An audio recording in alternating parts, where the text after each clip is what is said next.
परिमाण अनुपात का सूत्र सभी लोगों को पता हो गया। परिमाण अनुपात को किससे लिखते हैं?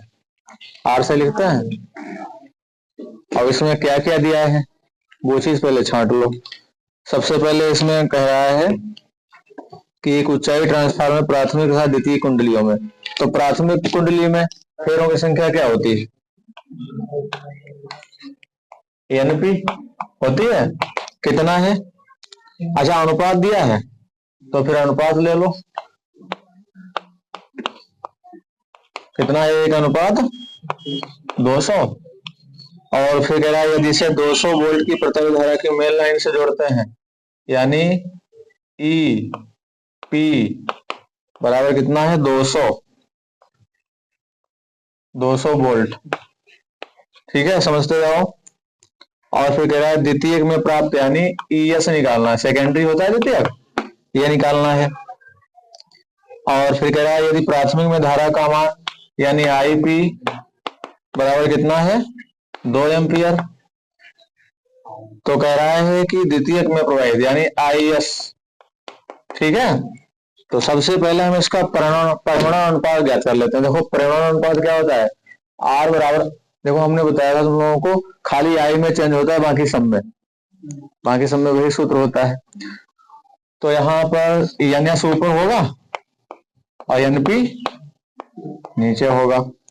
तो सबसे पहले हम परिमाण अनुपात का अगर हम मान निकाल लें, सबका हो जाएगा। परिमाण अनुपात को हम आर बोलते हैं। रेट, आर का मतलब रेट, और रेट माने अनुपात। रेशियो पढ़ा है? रेशियो, अरे रेशियो तो पढ़े होगा कक्षा 10 में, अनुपात समानुपात। तो यहाँ पर एनएस का मान कितना है? देखो 200 है, एनपी अनुपात एनएस है, तो यहाँ पर देखो एनपी ये पर 1 है और एनएस की जगह पर 200 है। कतई बिल्कुल सीरियस से पढ़ा करो, दिमाग अगर जोर करोगे तुम्हारे नुकसान होगा। तो यहाँ पर 200 और बटे 1 इस आर का मान। तो परिमाण अनुपात का मान क्या आ गया? 200 बटे 1 का मतलब 200 ही हो जाएगा। ये हमें निकालना नहीं है, लेकिन इसकी मदद से हम कई मान निकालेंगे। अब उसके बाद में देखो ईएस पूछ रहा है, तो परिमाण अनुपात बराबर होता है ईएस बटे ईपी, होता है कि नहीं? तो आर का मान दिया, अच्छा हाँ, आर का मान कितना है? 200। तो 200 बराबर ईएस बटे ईपी का मान कितना है? 200। तो 200 और 200 की गुणा हो जाएगी। जब हम ईएस का मान निकालेंगे तो इसकी तो गुणा हो जाएगी। तो यहाँ पर ईएस बराबर क्या हो जाएगा? 200 गुणे 200। अब 200 200 की गुणा करेंगे, हम पूछेंगे किसी से।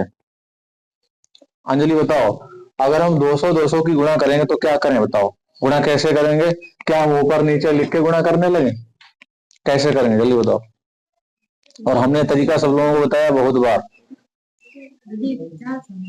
देखो 2 दूना 4, तो 2 दूना 4 हमने लिख लिया। अब इसके जीरो गिन लो। देखो 1 2 3 4, तो 1 2 3 4, 40,000 वोल्ट आ गया। आंसर आ रहा है तो 40,000 वोल्ट। ये 40 किलो वाट तो नहीं है, किलो वोल्ट। कहने का मतलब अगर हम यहाँ पर ये 3 गायब करना चाहते हैं तो यहाँ पर किलो लिख सकते हैं। ठीक है, हाँ, इतना ही सही है। उसके बाद में क्या पूछ रहा है? ये आईएस पूछ रहा है। तो तुम्हें पता है आर बराबर क्या होता है? आप बताओ, आईएस ऊपर रहेगा मिथिलेश या नीचे? है खा गया धोखा, सिर्फ आई में चेंज होता है।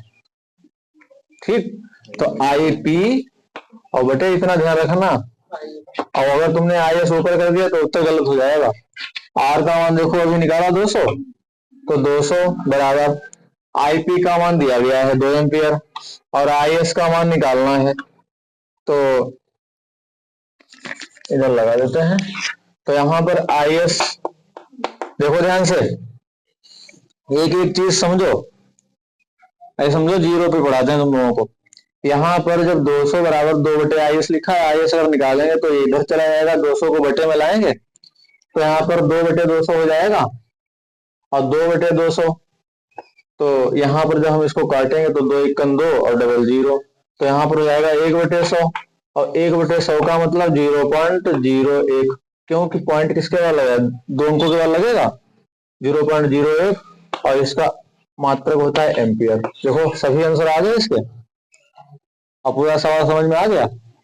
तो खाली तुम्हें ये वाला सूत्र याद रखना है। देखो R बराबर NS बटे NP बराबर ES बटे EP बराबर, और क्या है,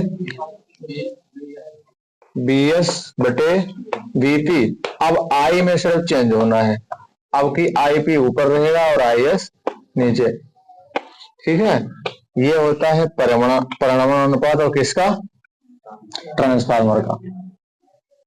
ठीक है, इस पर भी सवाल आते हैं खूब। समझ में आया सभी के? किसी और कोई परेशानी हो पूछ लो।